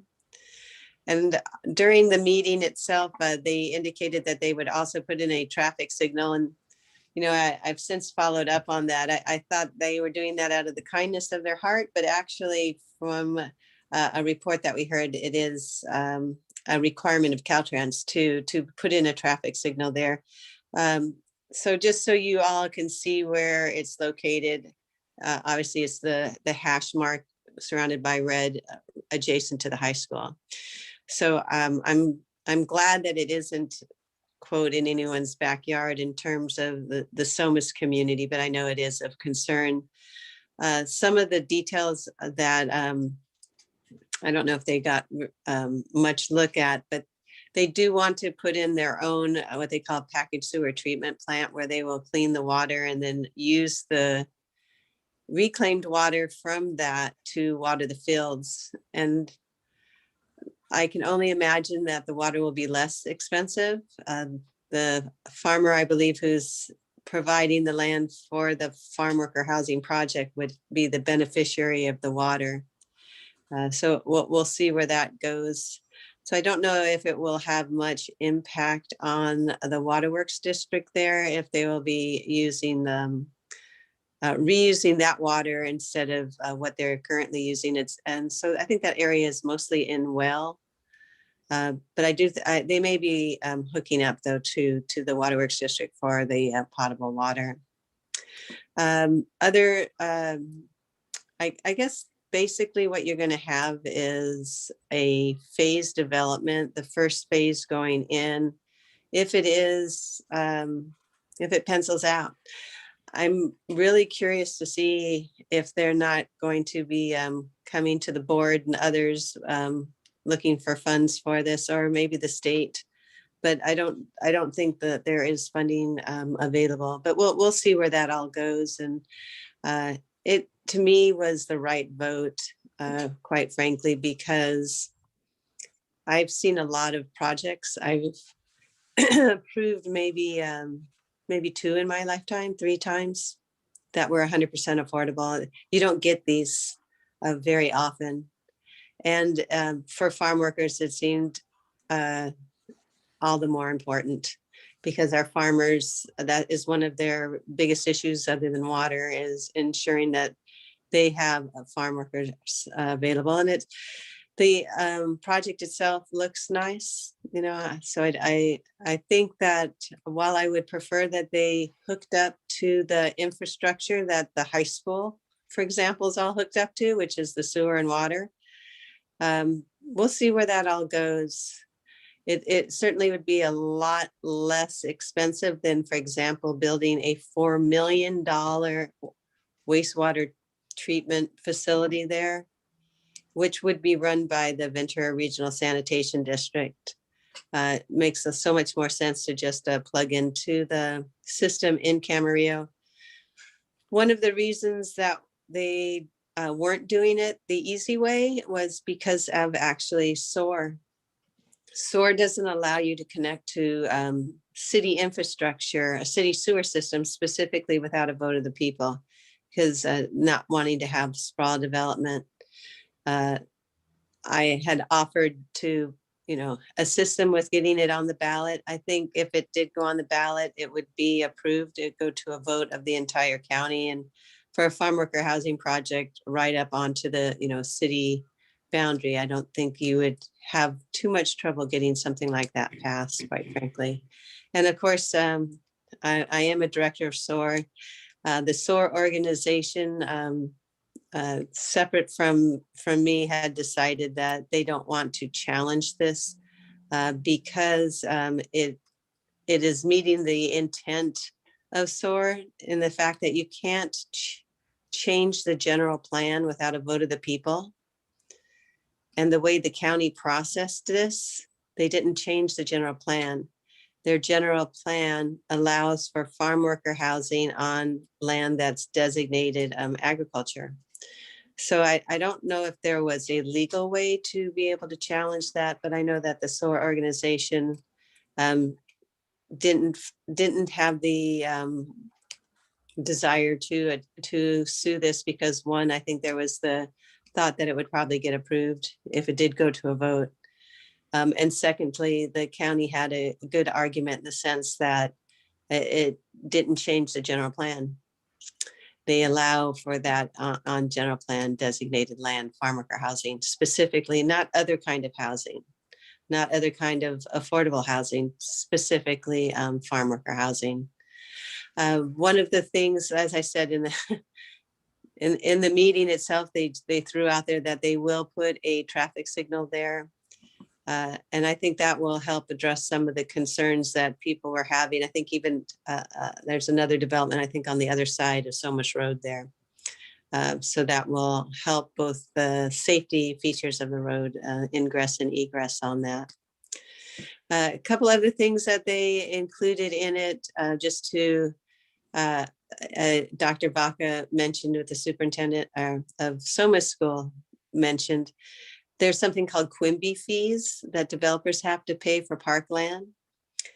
And so the Board of Supervisors approved allowing those Quimby fees to be looked at both with the Pleasant Valley Park and Rec and working with the, they are working with the school to see if they can also have school facilities, park kind of facilities for their school that are kind of consistent with park use too. So there might be some funds coming to Somis School as a result of this also. We also added a requirement for a backup generator there. We don't want to have their system break down, or also we've been having these power outages. So that was just another kind of safety feature that we put into the project. I know the Somis community is very concerned about this development because it does take up farmland. I know there were concerns about traffic. They are, that was kind of addressed, I think, with the traffic signal. And as far as school capacity, again, they're looking at sharing students with the school district in Camarillo. I called and spoke to almost every single city council member, asking them, you know, why not take this into your city? You know, that's the way it should go. It should hook up to your sewer and water. And the answer became really apparent to me at the hearing itself. The applicant did not want to do that because it would require a SOAR vote, and they didn't want to spend the time to put it on the ballot. It would probably not go until the June primary of next year, when my seat will be up too. If not sooner, because I'm also the target of a recall. So we'll see where that goes. And I am also open for questions. Linda, quick Yes. question. Mhm. So you kind of addressed it there, but I still want to just get a little bit better clarification. Mhm. Is the reason why the Board of Supervisors didn't try to just annex that into Camarillo? I guess I'm a little bit confused to put it the direction that you were saying, which makes a lot more sense. Just annex that piece of property into the city, because the county would be able to do that, and then it would still have to go through SOAR though? You make a really good point, actually, because it kind of corrects me. The way to do it is, if you want to expand your city, you need to go to a vote of the city. So it wouldn't be a countywide vote. It would just be the city of Camarillo. The applicant didn't want to do that. They didn't want to wait until, you know, a year or something to get that vote. and I offered, as a board of supervisors, we put it on the ballot for free. You wouldn't have to pay for that, those election costs Yeah. and all of that. But they were really concentrated on the time frame. But when you think about it, $4 million for that packaged sewer treatment plant. I know it will cost some money to hook up to the city of Camarillo plant, but yeah, that's where they're going. And that's why I'm thinking, how is this going to pencil out? That traffic signal is about $250,000 from my, recollection of the last traffic signal. So, they've got a lot of bells and whistles for something that's supposed to be very low income housing. So I'm really wondering what's going to happen with this, but I will promise you this, it will be farm worker housing. There's no way that our board is going to change that. And I don't think we legally can, because that's what justifies the general plan designation of putting farm worker housing in agriculture. From my understanding, they're figuring the financing because they've got federal grants that the government's going to guarantee their $2,000 a month per unit, and then they're going to give that in lieu to labor contractors and whatnot, work with those guys to get it filled up. But the government's got the funds to do it. It's kind of a backward system, but it seems to me like they're pretty tight on their funding from the couple people that I've talked to that get this through. So okay, yeah, I'm just going, how in the world is this going to pencil out? But yeah, there certainly the feds. Basically, the federal government can guarantee $2,000 a month per unit for 30 years, which is going to back their loans to build it. And the state, it probably flows from the feds to the state, but there is certainly money for that. And, the overall, benefit to society is, there. Yeah. And I'm also glad that you have a bunch of farmland around you, this community of Somis. So we need to make sure we keep that buffer. Linda, I have a question. You had started out saying that, there's concern associated with, I guess, the reference to low and very low income housing project being able to financially support that. But to me, one of the critical issues is the documentation associated with getting the certification. And when I reviewed the county process as it's currently formulated, it was really kind of created to look at 1, 2, 3, maybe 4 or 5 units that are on farm property. It has the ability to basically allow the property owner, in other words, one individual, to basically certify 360 units that are being occupied. Now, I went through the process and gave the planning division modifications and a suggestion on how that could be formulated better. And unfortunately, I haven't heard back, other than the fact that the lady I sent it to is no longer with the county. So I asked specifically your question, Venice, do you recall, but I was definitely told that the information that you were requesting was part of the application, that they look at it annually. It's not just like a one and done thing. Venice, do you want to comment on this? Thank you. On the application? What Pat had talked about specifically in that requirement of the application, the form you fill out saying, that this is farm worker. Yeah, they looked at it and they saw that it did have the information you were discussing. I think we can look at it again together. From what I recall, there was a page turn that was a bit confusing. That might have been the confusing factor. I have not heard back from planning division. But let's make sure you get that. All right. Well, I'll do that. I'll thank you, because they absolutely responded directly to your comment, and I believe it was at the hearing itself. Right, that they said that they did feel that was addressed. So, but well, at one board meeting when all of this started, they basically said they were going to stay with the same process that they currently have in place. In fact, I can find that. I see if I can find that in my emails. Okay. That form. In any event, Yeah, I'm it not, was like there was an extra page that Yeah. you hadn't seen. okay. Let me look and see if I can find that. Are there any, I'll do that in a sec. Are there any other MAC members that have comments? Okay, so I have two resident comments. Mr. Ramirez, I'm gonna unmute you, and then I'll get to you, Shelley.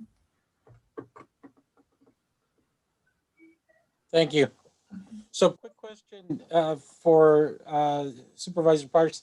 So just so I understand it correctly, so the units that are being built here, they're rental units, or they're units in which farm workers are going to own? That's It's apartments. Apartments. Okay. Apartments. So they are apartments. So, and who is vetting the farm workers to ensure that they are low income, or is it, or is it low income, or is it low to moderate? Yeah, no, it is definitely low income. And I think this goes to the question that Denise is pulling up too, you know, where is that is essential to the Board of Supervisors. We've actually had a separate agenda item at a different meeting that answers the question, how are you going to guarantee that it's for farm worker housing? And they brought forward their report to us and their explanation and how they will do that. I know that we have other affordable housing projects out there that we do follow, and we ensure that they remain affordable. And a lot of that has to do with the service provider, whether it's Many Mansions or Cabrillo Economic Development. They're the ones that oversee it. They're a nonprofit, and so it's you know, definitely something that is reviewed and reviewed annually to ensure that they meet those requirements. So I know this is of concern. That staff report that was presented on it to us on a separate meeting, as well as what Venice is looking at, that addresses the, you know, the actual form itself that that Pat had mentioned. We'll make sure you have that. Okay, so my last question. So do we know at this time then who's going to manage the units once they are built, assuming that it does go forward? Who's going to manage it? Is it going to be Cabrillo? Yeah, so I'm afraid I don't know that. I don't really even know who the developer is. And like I was saying, I wasn't thinking that. Yeah, actually, I think I heard it is a larger company that apparently feels they can pull it off. And you heard Tyler say that they look like they will be able to get the loans. And again, even the money or the grant, developer has the money built, that they, yeah, I was just saying the developer grants has done that this come with- before. This is not Yeah. their first swing at this kind of project, and they've Right. been successful before. And the grants are, you know, come with strings attached. I mean, they have to use them for this purpose, you know, so there's a lot going for requiring that it really be for farm workers. And I would imagine they'll connect with the farming community. Linda, I believe. When they say farm workers, that also includes H-2A visa workers as well.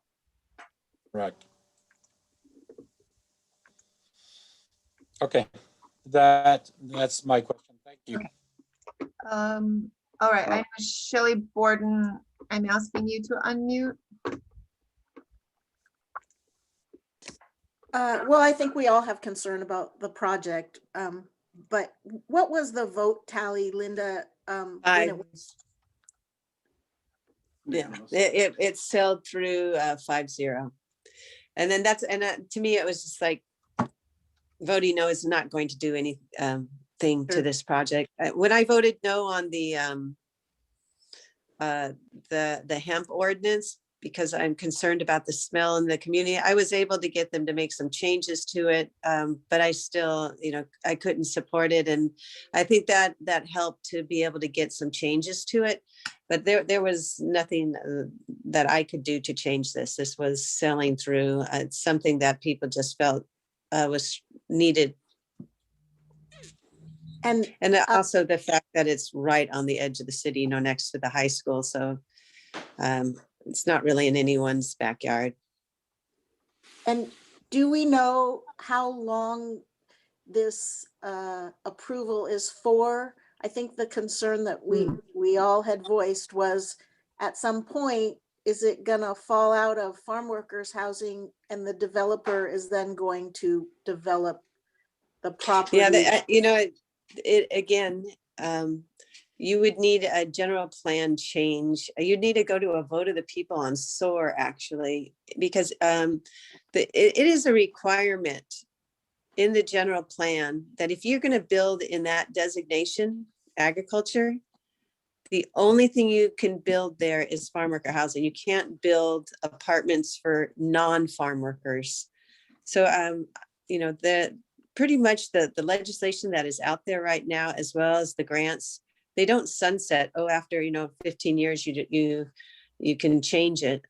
No. So I know there is that concern, but it has to be for farm worker housing. We do actually have other farm worker housing in our county. Limoneira has many on their property. I don't see how they can change it to non-farm worker housing and not violate the general plan. This is the one exception, what is allowed in ag land in terms of building housing. And this is only it, and it's farm worker, and it's specifically because farmers need Probably the farm only workers. advantage that it doesn't get annexed into Camarillo and that it stays in That's unincorporated true. is that it's going to be under SOAR and they're not going to be able to change it. Yeah, that is true too. And SOAR It's doesn't under the expire? county's laws and the county's general plan. The county's general plan doesn't allow anything but farm worker. Correct. And Good SOAR point. isn't expiring? 2050. But again, It would still need the Board of Supervisors to. You'd still need to change the general plan in order to change the type of use. Thank you. That management company is Amcal. It was Patrick. Yeah. Shanahan. It was the going to be the manager.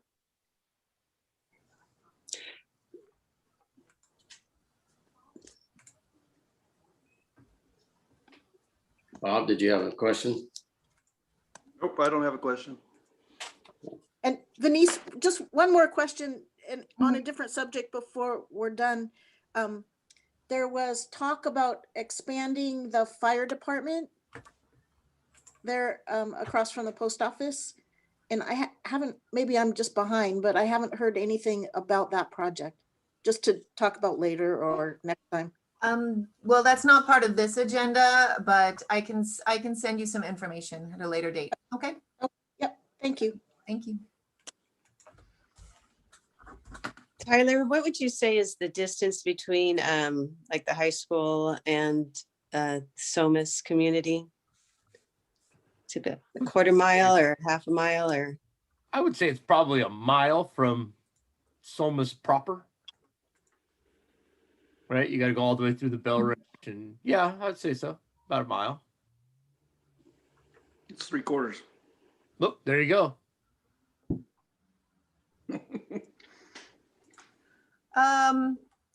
Pat, I guess maybe it's because I'm trying to scan too quickly and I'm not reading everything properly. I'll look for that application and get back to you on that, but I cannot find it. But again, it could be because I'm moving so quickly that I'm missing it in my emails. So. I appreciate it. Thank you. Sure, I have it written down. Does that conclude our comments, Denise? Anybody else? Unless there's any other MAC comments, I'm not seeing any raised hands. So, yes. All right. Well, thank you very much, Supervisor Parks. Sure you'll keep us apprised of ongoing events associated with the project. So moving on, we have item 8 on our agenda, council comments on items not on the agenda. Any comments from the MAC members with regards to? Hearing none, I'll move on to public comments on items that are not on the agenda. Do we have any comments from anybody? Shelley Borden, and we can talk about the fire station. Just what's the next step for the farm workers housing?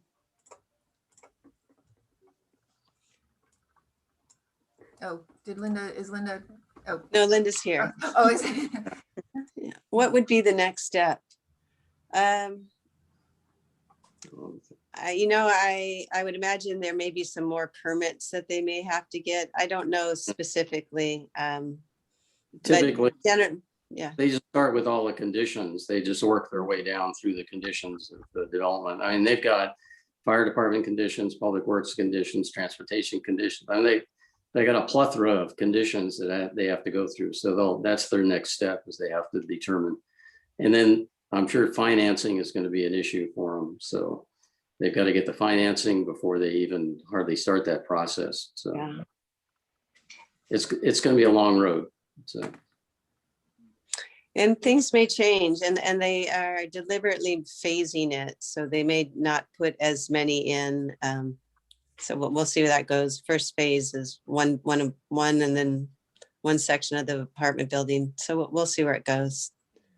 Yeah, it'll be in. So. Do we know where phase 1 is going to be? Is it going to be close to Somis Road, or is it going to be further back? Closest to Somis Road.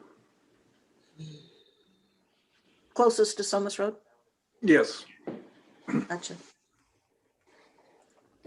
Speaking of the fire station, because that was brought up earlier with their construction, Sure. Adding all those people, and the closest fire station would be Somis. Is that going to have a need for an expanded fire department? Or how does that work? Is it based on people within a proximity to the fire station, or how do they do that? Generally speaking, it takes a lot more people to get a fire station. Yeah. So, I would doubt that one project would be the difference between that or not. I'm not familiar with where the other fire station is. I can think of, one is off of Santa Rosa Road, but I don't know where all the fire stations are in that area. But that was probably something that was looked at in the environmental document too. I know that the fire station, you guys reviewed that about a year ago. That's what I was trying to look up my email. With the antenna? With the antenna, they're going to get an increase in antenna. I think it expands some part of it, but they're going to build a separate building in the north corner. Yeah, I kind of remember that too. Yes. Yeah. So, and I know that they were just recently discussing, vegetation around it. So, but I don't know if they've actually started on anything yet. Nothing physically. No, I haven't seen. Yeah. So. Okay, moving on our agenda. Oh yeah, let me do a quick scan. No other comments. Okay. All right. Okay, moving to agenda number 10, future agenda items. Is there an interest to put the status of the fire station development on the agenda? MAC members? No, I think they were just going to go ahead and extend their antenna. I think that was kind of a done deal. It's just a matter of finding the funding or whatever they were going to do it. I don't think it's a big issue. Okay. They were actually going to build a building back there. Yeah. I think so with too. Offices and a weight room and stuff. So if they get the weight room out of the engine bay, they can put another engine in there for the Somis farm worker housing. Hey, there you go. All right, last item on our agenda is adjournment. Shelley had a question. Well, okay. You had a question, Shelley? Can we just leave the farm workers housing on the agenda, kind of standing long term? Okay, yeah, we do have some, I think. Yeah. We can get back the answers to that. Denise is gonna get on the guarantees of farm workers. Great, thank you.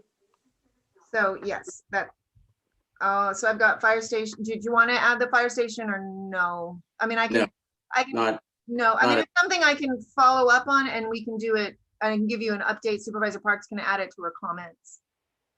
That's fine. Yeah. And then does the MAC want to take a formal position on the freight corridor study? I think, have we written a letter already? I don't believe so. Topic. It seems like that might be something you may want to do. And so they have that information. It was nice to see, Pat Pathfinder Arkin being able to get hers in, but that might be something that the MAC proper would like to do, formulate a letter to explain the importance of not expanding the roadway there to accommodate the truck route corridors. Sounds If you'd good. like to, that, that could be a future agenda item to. Well, they're going to hold a meeting on the 18th. I'd kind of like to hear what they have to say on the 18th. Okay, that sounds good. Right. And maybe you could be the one to formulate the letter too. Thanks. That's what you get. Okay, so I will add that. We can, as we get Wait on that. Yeah, Yeah. we can discuss it more. So. All right. Okay. Okay. Anything else, Denise? The broadband study was coming back too. Oh, We're gonna yes. mention that. That's something that can come back. Okay. All right. All right. Well, stay safe out there. Get vaccinated if you can. Hey, can I have a motion for adjournment? Motion. All right, second. All in, I'm in favor. Pat, yes. Tyler, Yes. Bob, Heck, yes. Patty, Patty and Jack. Yes. Okay. Yes. All right. Thank All you right. guys. Adjourned at Thanks, guys. 8:05. Nice seeing you. Thanks for the Appreciate help. Have a great rest of your evening. Take care. Thanks. Night. Bye-bye.